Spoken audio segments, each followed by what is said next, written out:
Euzu billahi mineşşeytanirracim. Bismillahirrahmanirrahim. Elhamdülillah ve salatu ve selamu ala Resulillah. Değerli arkadaşlar, Farsça Kıssahı Kur'an dersimizin 65.sini gerçekleştirmek üzere birlikteyiz. Takip ettiğimiz kitap Kıssahı Kur'an, Tarih-i Enbiya, Ez Hılkat-ı Adem, Ta Rihlet-i Hatem. Kur'an kıssaları, peygamberler tarihi, Hazreti Adem'in yaratılışından Hatemul Enbiya, Hazreti Muhammed'in vefatına kadar.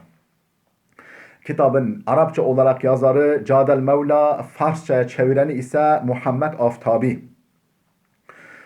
Kitabımızın 220. sayfasındayız. Ashab-ı Kehf kıssasını okuyacak. Yani efendim bu 300 küsur sene bir mağarada uykuya dalmış, Allah yani uyumuş olan efendim Ashab-ı Kehf kıssasını anlatıyor. Diyor ki Sesadu Nuh sal derhab, uykuda 309 sene. شب‌های بسیاری روز شد و روزهای فراوانی در تاریکی فرو رفت و آن گروه جوان در خواب عمیقی بودند. Şebhaya besyari, çok sayıda geceler rus şud. Çok sayıda geceler gündüze döndü.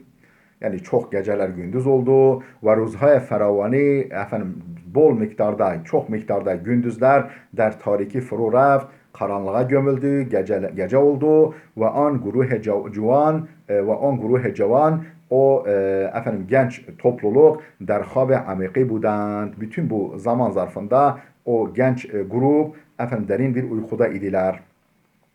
بادهای شدیدی وزید و رعد و برقهای ترسناکی به صدا در آمد. بادهای شدیدی وزید یعنی شدت rüzgarlar esti o zaman zarfında. Ra'd و برقهای tersnaki böyle korkunç şimşekler ve gök gürültüleri belirdi. Basada der Ahmet hepsi ses verdiler, gök gürlemeleri, şimşekler ses verdiler, görüntü verdiler. Veli anan farık az in havadis der habi aram budand. Veli anan, fakat onlar farık az in havadis, bütün bu hadiselerden, bu olup bitenlerden, rüzgar esmelerinden, yıldırımlardan, şimşeklerden azade bir şekilde, hepsinden uzak bir şekilde efendim neydiler? Derhabi aram budand. O bir uykuda huzur içinde yatıyorlardı. Bütün bu olup bitenlere bu onlardan azade olarak. Her sepidedem ki خورشید طلوع میکرد از روزنه‌ای که روی بدنه غار قرار داشت فضای اندرونی آنجا را روشن میکرد. Her sepidedem ki her seher vaktinde ki Hurşit tulu' mikard, yani güneşin doğduğu her seher vaktinde az nereden doğduğu az ruzne ki ruye bedene eğar karar daşt, tam mağaranın ortasından bir delikten, bir efendim bacadan her seher vakti güneş doğduğunda fazای اندرونی آنجا را روشن می کرد. O yerin enderununu, yani içini, dahilini aydınlatıyordu. Ama eşyaهای آن به گونه‌ای نبود که آسیبی به آن جوانان به آرامش رسیده برساند. Ama fakat eşyaهای آن, o güneşin şuaları, o güneşin ışınları به گونه‌ای نبود ki, öylesine değildi ki, o şekilde değildi ki asibi be an cavanane be aramış reside, efendim o huzura ermiş, o itminana ermiş, o tatlı uykuya dalmış gençlere bir eziyet beresanet. Asib yani bir eziyet, bir sıkıntı, bir rahatsızlık verecek şekilde değildi. Allah onu öyle ayarlıyordu, o güneş ışınlarını. چرا که مشیت ilahi بر این قرار گرفته بود ki, çünkü meşiyet ilahi, Allah'ın iradesi şöyle karar vermişti ki آنان از حوادث و ناگواری های روزگار در امان باشند. Onlar از حوادث و ناگواری های روزگار, efendim zamanın hadiseleri ve tatsızlıkları, naguvari yani zamanın hadiseleri ve tatsızlıklarına karşı در امان باشند. Amanda olsunlar, güvende olsunlar. Takdir ilahi bu şekilde karar vermişti. اگر کسی آنان را میدید با وجود خواب سنگین که از راست به چپ و از چپ به راست میغلطند و با تغییری که کرده بودند وحشت میکرد. Eğer kesi آنان را میدید efendim eğer birisi onları görse o anda با وجود خواب سنگین که از راست با وجود خواب سنگین efendim ağır bir uykuya rağmen, derin bir uykuya rağmen از راست به چپ sağdan sola ve az çap به راست soldan sağa میغلطند böyle hareket ediyorlardı ve bu tağyiri ki کرده بودند vahşet mikard ve o yaptıkları değişiklik yani sağa sola soldan sağa sağdan sola böyle dönmelerinden efendim vahşet mikard ürkerdi. Birisi görse onların derin uykuda ama zaman zaman sağa döndürülüyorlar, sola döndürülüyorlar ve dönüyorlar ama tabi belli ki Allah'ın melekleri falan onları döndürüyor ki çürümesinler. Efendim bunları bu halde görse ürkecekti. 309 sal به این منوال گذشت. 309 sene bu minval üzere geçti ve bil ahire anan ashab sengin ve amik خود بیدار شدند ve bil ahire sonunda onlar ashab sengin efendim derin uykudan ağır uykudan ve amik ağır ve derin uykudan ve amik خود در ashab sengin ve amik خود efendim kendi derin ve ağır uykularından bidar şudent uyandılar ve be şiddet ihsas gurusnagi ve be şiddet ihsas gurusnagi kerdand. Efendim ve şiddetle efendim açlık hissettiler. Bir açlık hissettiler, şiddetli bir açlık hissettiler. Ve be kadri in gurusnagi ber an galebe kerd ki o derece o açlık onlara galebe çaldı ki, onlara baskın geldi ki baskı yaptı ki o açlık müteveccih tağyir zahire hud neşudand. Efendim o kendi zahiri yani dış görünüşlerinin değişikliğine bakmadılar bile. Yani açlıklarıyla meşgul oldular. Efendim ne haldeyiz, kılık kıyafetimiz nasıl falan gibi o dış görünüşlerinin değişikliğine bakmadılar bile. آنان خبر نداشتند که سالهای سال در خواب فرو رفته. Onlar haberleri yoktu ki yıllar yılıdır der خواب فرو رفته uykuya dalmışlar ve eknun ba'd as 309 sal ve işte şimdi 309 sene sonra bidar şudeend uyanıyorlar. Bundan haberleri bile yoktu. Bunun farkında değillerdi. یکی از آنها گفت احساس من این است که مدت خیلی زیادی را در خواب بوده ایم. Efendim biri dedi ki ihsas men in است ki benim yani duygularım efendim hissiyatım odur ki müddete hayli ziyade epey bir müddettir der خواب بوده ایم. Efendim uykudayız. Yani uykuda olduğumuzun üzerinden uzun bir zaman geçmiş. Belli ki çok uzun zaman uykudayız. Bu açlığımız bunu gösteriyor. Duvumi goft. İkincisi dedi ki men fikr mikunam ben öyle düşünüyorum ki yek ruze kamil ra khabideyim. Tam bir gündür uykudayız. Beraya hemin است ki ihsas gurusnagi ve teşnagi be ma galeb şude است ve beraya hemin است ki işte bundan dolayıdır ki ihsas gurusnagi efendim açlık duygusu ve teşnagi susuzluk duygusu be ma galebe şude است galip şude است bize baskı yapmaktadır, bize galip gelmektedir. Yani bu açlık, bu susuzluk herhalde bundandır. Yani tam bir gün yatmışız. Suvumi goft. Üçüncüsü dedi ki in ki henüz hurşid guru in ki henüz hurşid gurub nekerde alameti in است ki yani bakınız görüyorsun hala güneş batmamış. Bu da şuna alamettir ki ma bakşi az ruz ra khabideim. Biz günün bir kısmında uykudayız. Çünkü henüz güneş batmamış.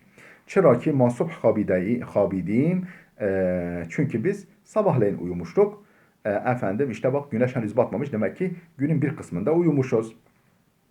Çaharumi ki bişter az heme gulusne ve teşnebud. Dördüncüsü ki her hepsinden daha aç ve susuz idi. Çaharumi ki dördüncüsü ki bişter az heme hepsinden daha fazla gurusne ve teşnebud. Efendim aç ve susuz idi. Ru kerd be diğerlerine döndü ve guf dedi ki dostan این بحث را کنار بگذارید. Bu konuyu bırakın. Ne kadar yattık bunu bırakın. Biz açlıktan ölüyoruz. Ve fikre nanu ab başlayın. Artık ekmek ve suyu düşünün. Yani yemek ve suya gelin. Konuya ona gelin. Biz ölüyoruz. Ben ihsas mikonam çند روزی است که غذایی نخورده‌ام. Ben öyle hissediyorum ki kaç gündür yemek yememişim. باید یکی از ما به شهر برود. artık birimiz şehre gitmeli ve ab و غذایی تهیه کند. Efendim su ve gıda getirsin. Ama باید بسیار احتیاط کند. Fakat çok ihtiyatlı olmalı, çok tedbirli olmalı. Ta kesi او را نشناسد. Ta ki kimse onu tanımasın. Zira ki eğer merdum şehir az مخفیگاه ما اطلاع yaband şayet şehrin sakinleri, insanları bizim saklandığımız yerden haberdar olsalar, bundan muttali olsalar, mara mikuşand, bizi öldürürler. Ya bezur ve icbar ma der dine khud dahil mikunand. Yahut da bezur zorla ve icbarla mara bizi der dine khud dinlerine dahil mikunand. Sokarlar, zorla bizi dinlerine girmeye mecbur ederler. Şehre cedid, yani yepyeni şehir diye bir başlık var. Efendim okuyoruz. Yeki az in guruh cevan خداپرست عازم şehir şud. Yeki az in guruh cevan خداپرست. Yeki az in guruh cevan خداپرست bu Allah'a tapan, yani Allah'a kulluk eden gençler grubundan bir kimse azim şehir şud, şehre revan oldu, şehre gitmek için yola revan oldu ta ab و غذایی برای دوستانش بیاورد ta ki dostları için, arkadaşları için efendim su ve gıda getirsin. O ba istirap ve ters ziyadi dahil şehir şud. O ıstırapla, böyle tedirginlikle ve korkuyla, yani ziyade bir korkuyla, fazla bir korku ve tedirginlikle dahil şehir şud, şehre dahil oldu. Şehri ki onca ra terk کرده بودند. O şehir ki onu terk etmişlerdi ama her kademi ki be dahil şehir mi guzashт fakat şehrin içinde attığı her adım ben ıstirabaş efsude mişod. Istirabını, tedirginliğini daha da artırıyordu. Ya çıktıkları şehirdi ama şehrin içine yürüdükçe ıstırabı, tedirginliği daha bir artıyordu. Zira midid ki avza' şehir be tavre kulli ayvaz şude است. Zira midid ki çünkü görüyor ki avza' şehrin vaziyetleri, durumları batavre külli biçimde, yani tümüyle ivaz şude است değişmiş. از بیناها و ساختمانهای قدیمی خبری نیست و بیشتر کاخها یا خراب شدند و یا به شکل آثار باستانی در آمده اند. از اینها bu nedenle ve az binaha binalardan ve sahtumanha yapılardan ya sahtumanhay kadimi eski binalardan ve yapılardan haberi nist. Artık onlardan haber bile yok. Değişmiş onlar. Ve bişter kahha o sarayların büyük çoğunluğu ya harap şudent, ya harap olmuşlar veya be şekli asar bastani veya da tarihi eserler şekline deramaden dönüşmüşler. O daha önce hani bunlar efendim aristokrat kimselerin çocuklarıydı ya, o saraydaki adamların çocuklarıydı ya, iman etmişler ve saraydan kaçmışlardı. İşte o saraylar, o kaşhaneler falan efendim ya tamamen harap olmuşlar veya tarihi eserler şekline dönüşmüşler. Hemçunin kıyafeha ve çehrehay Rumiyan be kulli tağyir کرده است. Hemçunin aynı şekilde kıyafeha ve çehrehay Rumiyan, o Rumların efendim kıyafetleri ve çehreleri be kulli tağyir کرده است. Efendim tamamen değiştirmiş. Yani bu zaman tamamen onların çehrelerini, kıyafetlerini değiştirmiş ve hiç kudan beraya o aşina nistand ve hiçbirisi ona aşina değildi. Onların hiçbirisi ona aşina değildi. Be kavle şairi Arap, tıpkı Arap şairinin dediği gibiydi. Emmad diyaru fe inneha kediyarihim ve ara ricalel hayy gayre ricalihi. Emmad diyaru, memlekete gelince fe inneha kediyarihim. Yani onların memleketine benziyor. Memleket onların memleketine benziyor. Ve ara ricalel hayyi, fakat kabilenin, mahallenin adamlarını görüyorum. Gayre ricalihi, o adamlar değil. Yani aynı tas, aynı, daha doğrusu aynı hamam ama aynı tas değil. Yani hamam aynı ama tas değişmiş böyle diyor. Değerli dostlar, burada dursun. Videomuz fazla uzamasın. Gelecek ders inşallah kaldığımız yerden okumaya devam edeceğiz. Allah'a emanet olun.